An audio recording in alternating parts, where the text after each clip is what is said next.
Hi, this is Rachelle with Scrapcraftastic, and I mentioned in a recent video where I asked the question if you were interested in seeing how I make sticker storage, and I've done this several times before on the channel, but I will absolutely show you how I'm doing it again.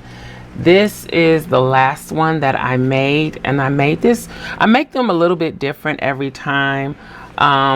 I figured out some things that I did a little wrong. I thought initially that I made this too wide, but I kind of like it the way it is. It's a little bit more substantial, and I don't have to worry about things hanging out of the edge. So I like this size. I'm going to go with this size again, this setup again. So I'm going to show you how I'm doing it. On this original, I used papers from the jewel box. They're nice, sturdy papers, good quality. So I am going to be using that same paper again. Hopefully I don't make any mistakes. For the front cover and back cover, I need to cut pieces 5.5 by 6 3/4. For the spine, I need to cut a piece 3.5 by 6 3/4. So I'm going to use this for the front and this brown for the spine. I love the patterns on both sides. So you'll see that you can actually see the other side on the inside here, so it won't go to waste. I hate to waste double-sided paper. So let's get started. Okay, so I'm using my Precision rotary cutter. Hopefully we can get some straight cuts. I'm gonna go ahead and cut the height at 6 3/4. Just make sure we check the measurement and check it again. 6 3/4.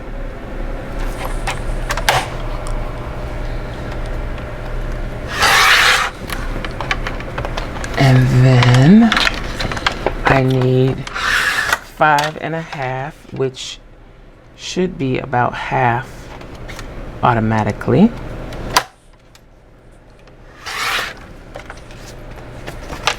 Yep, okay. Then I'm gonna need 3.5 inches. I hope that's right. 3.5 inches by 6 3/4. Check and check again. Okay, so these can go in my box where I keep my scraps for the jewel box.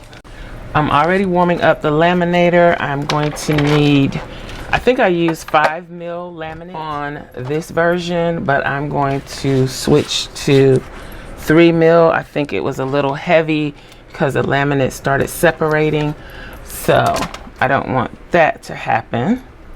I'm going to use my small scoreboard here, and I'm going to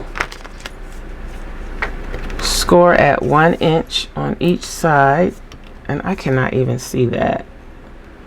I'm gonna have to fill that in with something. This is this little mat here. I guess I don't really need this. I'm not doing anything mixed media. This is one of the mats that I recently hauled. It's silicone, and I just finished recording some mixed media stuff, and so yeah, I still have it on the desk, but so far so good. It works really well, and I was able to use my heat gun with it with no problem. So that's the 1 inch mark. I need to go over that with like something really dark and black so that I can see it. And then 1 inch again. Flip it over just so we get a good. And if you don't have a scoreboard, oh, I just messed that up. If you don't have a scoreboard, there are other ways to do this.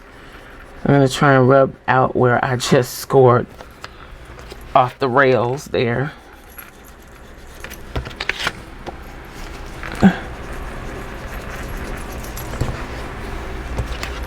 I think I got most of it out. Let's try that again.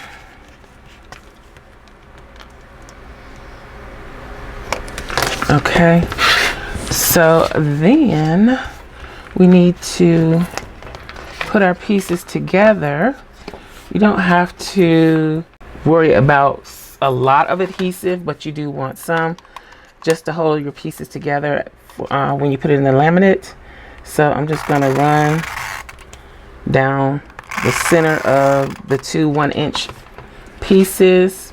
This paper doesn't have a direction that I can tell, so I don't have to worry about that. If your paper has a direction, a specific direction, you want to make sure you pay attention to that. And I'm just going right to the edge of the score line.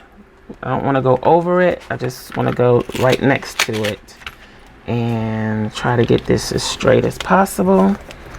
Same thing on this side. I think I like that better. I'm gonna go right next to the score line and place that down. So this is what our outside cover is going to look like. I'm going to use my corner rounder, and I'm going to use the 1/2 inch and round the corners. Before I forget, that's one of the things that I tend to forget to do. I think this is my old one. Okay, so I'm not going to fold it, even though I put the score lines in there. Let me get the laminate. So you're going to need to, let me put this away. You're going to need 2 laminate pouches. I'm using 3mm laminate by Scotch, and I'm going to put this in one side. Now I didn't do it on this one. I don't know if you can see the line right there where the laminate ends, because you're gonna have to run it through on one end and then put the pouch on and run it through again. I'm thinking that I should trim this laminate down right here so that that line is actually on the spine. So let's see how that works. I'm just going to use my gel pen. Let's make sure I got it in here straight first, and all the way to the edge. So I'm just going to take my gel pen and mark on the laminate, and let's take this out. And I think it would be the same on both sides. Let's see. So I could probably cut these 2 pouches together. And I'm going to flip it over and see if those lines fall in the same place. They kind of do. Do they? Okay, we're going to err on the side of, did I rub that off? I'm going to be cautious about that. And I'm only going to do one at a time, since I haven't done it this way before. Let's use my quick paper trimmer here, and I'm just going to cut on the gel pen mark. Save that for use for some other purpose. And let's pop this back in.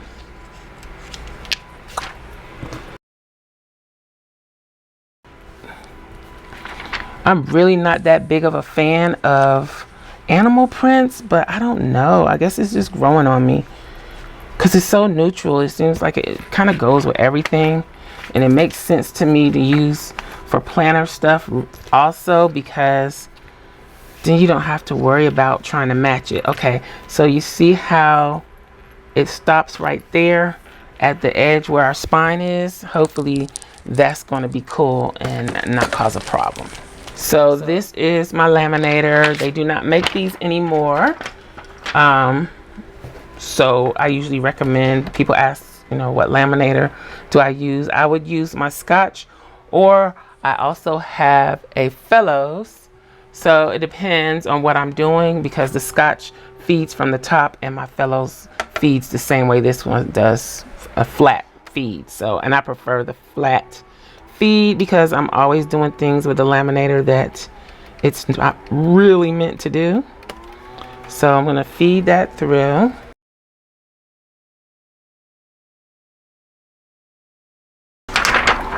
And while I'm waiting on that, I'm going to try to rub off these marks that I made.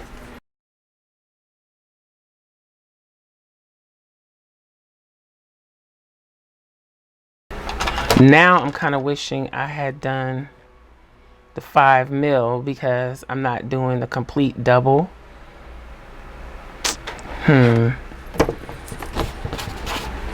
Okay, so it feels not as sturdy as it normally would have, but let's keep it moving. So if you're doing it this way, don't do it like I did. Go ahead and use 5 mil if you're going to cut it at the spine.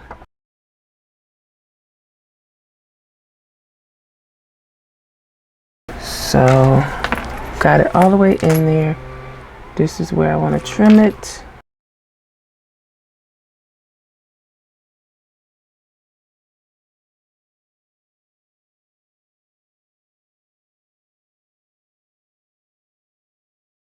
Let's see if we can get it even with the other one. Not that it matters because it's going to be trimmed off, but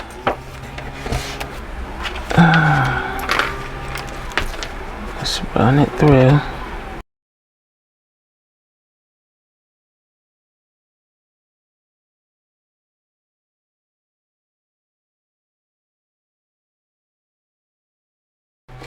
I got a little bubbling right there. Phooey. So I am going to run this through again just to make sure everything is sealed. Okay, so while it is still warm, you want to go ahead and start doing your folding. Use a ruler to kind of help things along.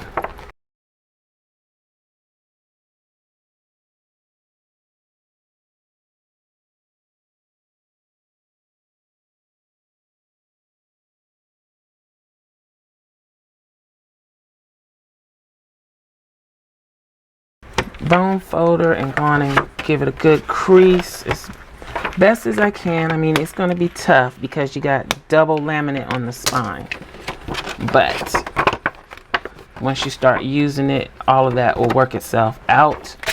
Okay, so now I'm going to go ahead and trim it. You can trim it before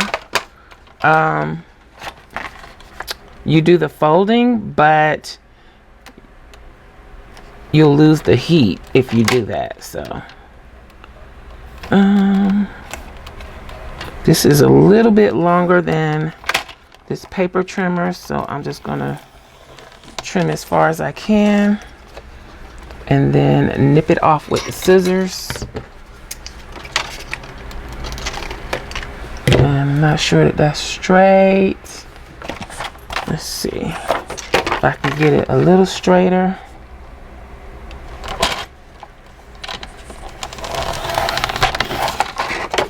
Okay, you don't want to get too close. You want to stay outside of the air bubble.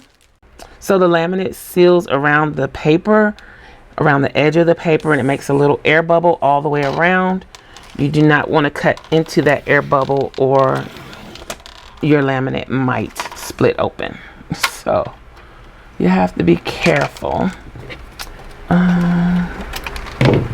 Is this one straight? It looks like it is, but it's not. Let's straighten it up. I don't know why. Well, this paper trimmer is very old, and plus I'm not actually using it properly, so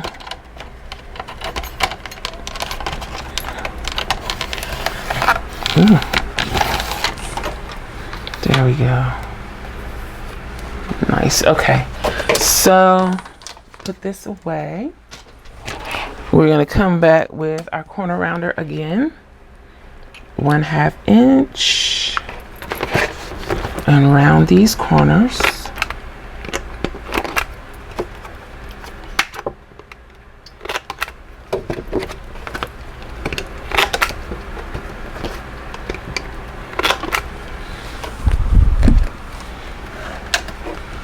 So this is our book. Very nice. Okay, so now I want to punch my holes for my elastics, because we're making a traveler's notebook. So I'm going to find the center vertically, which is here. And then I am going to make sure that that circle is in the center.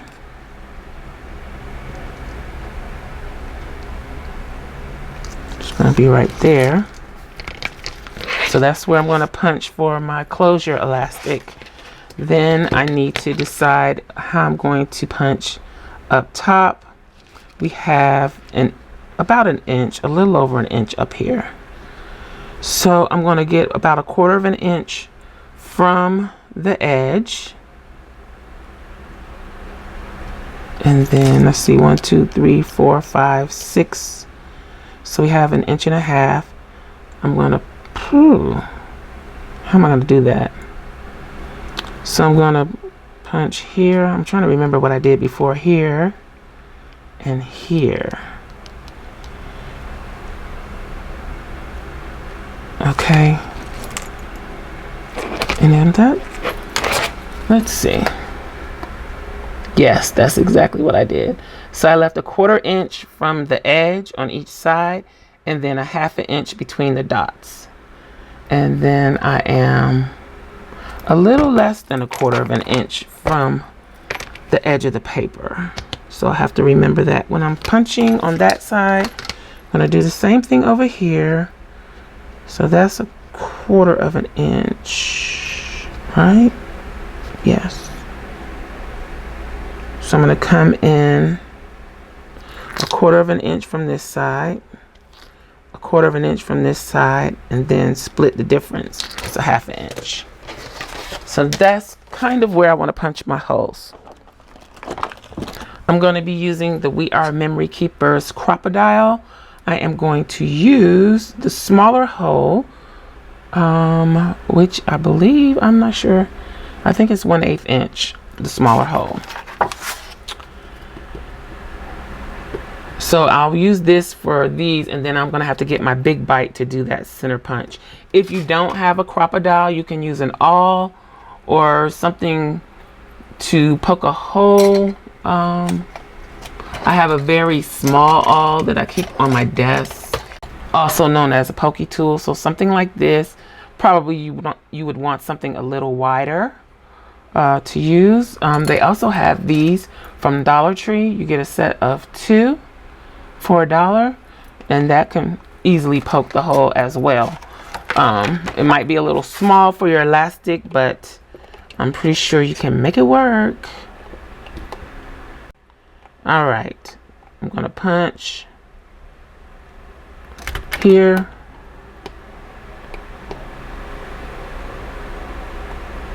here,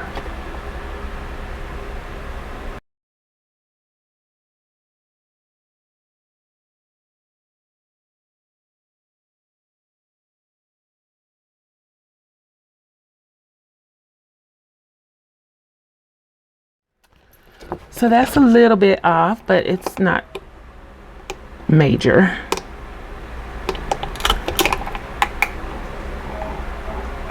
Okay.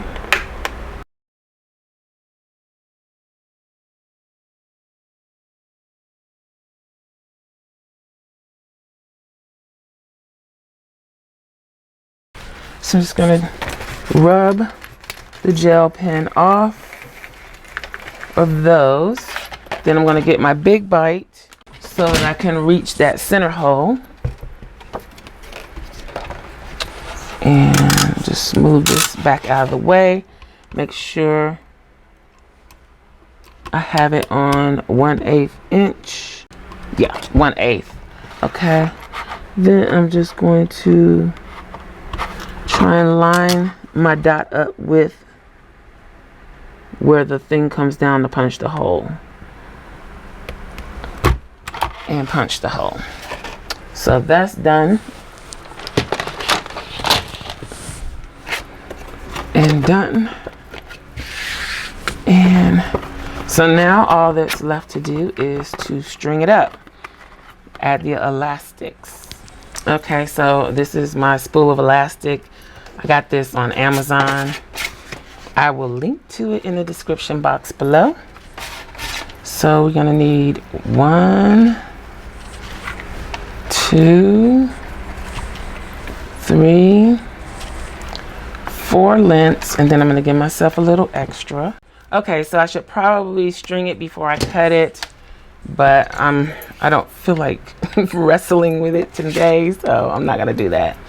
So I'm gonna start from the inside, and we're gonna make a figure 8 kind of situation. So I'm gonna go from the inside and pull it all the way through like this. Then I'm gonna come up on the side here.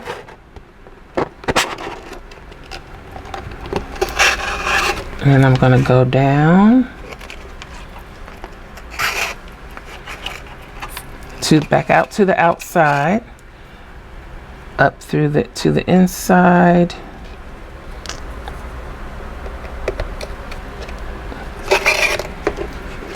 Then I'm gonna go back out. I'm gonna have to cut this because it's frizzy. And it's not gonna want to go through here. Let's see if I can get that.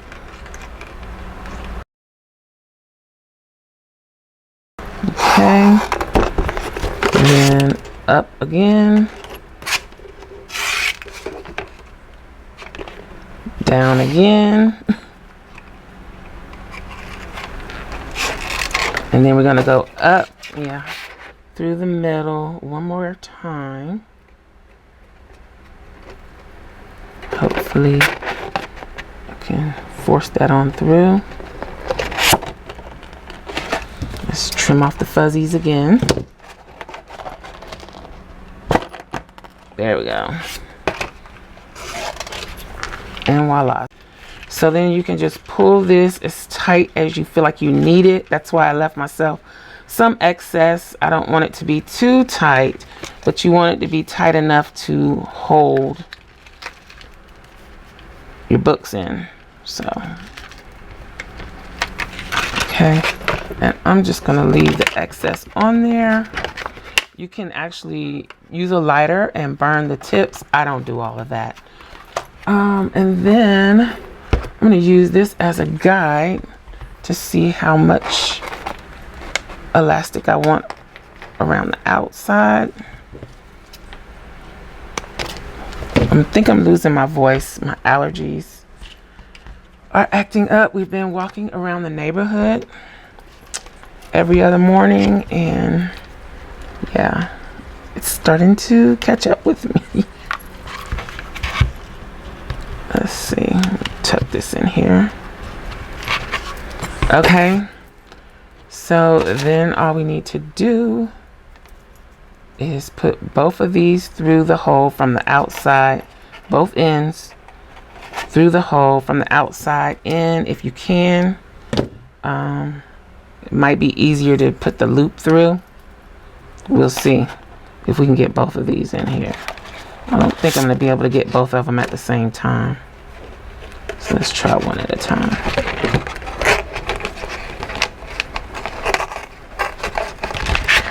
And then let's see. Oh, there we go. Got it. Careful, don't pull it all the way through. And then I'm just going to put a knot in this.